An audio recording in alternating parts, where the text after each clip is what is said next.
माँ का स्थान कोई नहीं ले सकता। दुनिया में माँ ही ऐसी होती है जो कि बिना स्वार्थ के अपने बच्चों को प्यार और दुलार करती है। तो चलिए इस वीडियो में माँ की ममता की कहानी बताने जा रहे हैं। रमेश अब बड़ा हो गया था, पढ़ लिख कर अब उसकी एक अच्छी सी नौकरी एक शहर में भी लग गई थी। कुछ दिनों के बाद उसके माँ बाप के उसकी शादी एक सुंदर और सुशील लड़की से करा दिया, जो कि वह भी नौकरी करती थी। अब रमेश और पत्नी दोनों जॉब करते हुए एक साथ ही शहर में बस गए थे। कुछ दिनों के पश्चात रमेश के पिताजी भी अब इस दुनिया को छोड़कर चले गए, जिसके बाद उसकी माँ एकदम सी अकेले सी हो गई थी। जिसके बाद कुछ दिनों के बाद रमेश अपनी माँ को अपने साथ रहने के लिए शहर ले आया। जिसके बाद शहर में आकर रमेश की माँ खुद को एकदम अकेले पाती थी। इस तरह उन्हें भी अच्छा नहीं लगता था, लेकिन एक माँ अपने बेटे की हमेशा खुशी ही चाहती है, सो धीरे धीरे वह शहर में रहना भी सीख गई थी। लेकिन रमेश और उसकी पत्नी हमेशा अपनी माँ को समझाते रहते थे कि ऐसा मत करो, ये मत करो, मतलब कि वे अपने आगे माँ को गांव की एक तरह से गंवार ही समझते थे। लेकिन माँ का दिल तो हमेशा से अपने बच्चों के लिए बड़ा ही होता है, सो वे सभी बातें चुपचाप सुनकर हाँ में हाँ मिलाकर रह जाती थी। एक दिन की बात है, सुबह रमेश की पत्नी को ऑफिस जल्दी जाना था, सो वह सब कुछ जल्दी से तैयार करके रमेश का खाना पैक करके ऑफिस चली गई। फिर इसके बाद रमेश भी जल्दी जल्दी तैयार होकर ऑफिस निकल गया। फिर कुछ समय बाद रमेश की माँ ने देखा कि उसका बेटा तो खाने का लंच बॉक्स तो घर पर ही भूल गया है। तो माँ ने बिना देर करते हुए फटाफट ऑफिस पहुंच गई और पास में एक कुर्सी पर बैठ गई। क्योंकि कंपनी में बाहर के व्यक्तियों को अंदर जाने के लिए मना था, सो फिर बेटे को दिक्कत ना हो इसलिए फोन न करके मैसेज किया।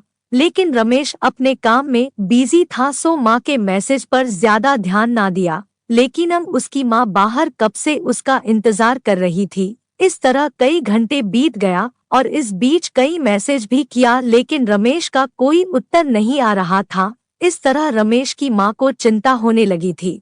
लेकिन रमेश अपनी माँ के कई मैसेज आने के बाद वह अंदर ही अंदर खूब गुस्सा होने लगा। आज तो उसने तय कर लिया था कि आज घर जाकर माँ को खूब अच्छे तरह से समझा दूंगा कि यह उसका गाँव नहीं है जो कुछ भी मनमानी करती रहेगी। और इस तरह शाम हो गया।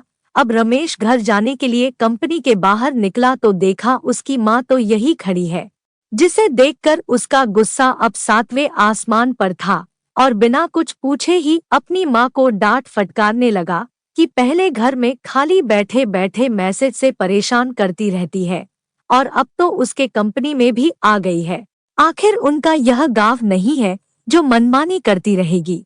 यह सुनकर रमेश की माँ ने खाने का टिफिन रमेश की ओर आगे बढ़ा दिया, जिसे देखकर रमेश को अब समझते हुए देर ना लगी कि वह अपना खाना भूल गया था, जिसे माँ ने उसे देने के लिए यहाँ आई थी।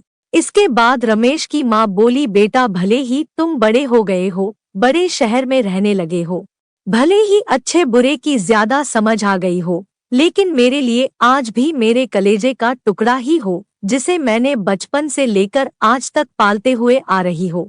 रमेश की अब आंखें खुल चुकी थी। आखिर उसकी माँ उसकी परवाह करते हुए खाना लेकर आई थी, जिसे वह बिना सोचे समझे अपनी माँ को ही डांटे जा रहा था। अब वह अपने किए हुए पर बहुत पछतावा हो रहा था, जिसे देखकर माँ ने उसे एक बार फिर से अपने गले लगा लिया। और इस तरह रमेश अब आगे से खुद को माँ के लिए बदल गया था। अब उनकी पहले से ज्यादा अच्छे से देखभाल करने लगा था, जिसके बाद माँ को अब शहर भी अच्छा लगने लगा था, क्योंकि अब उसका बेटा फिर से उसे मिल गया था।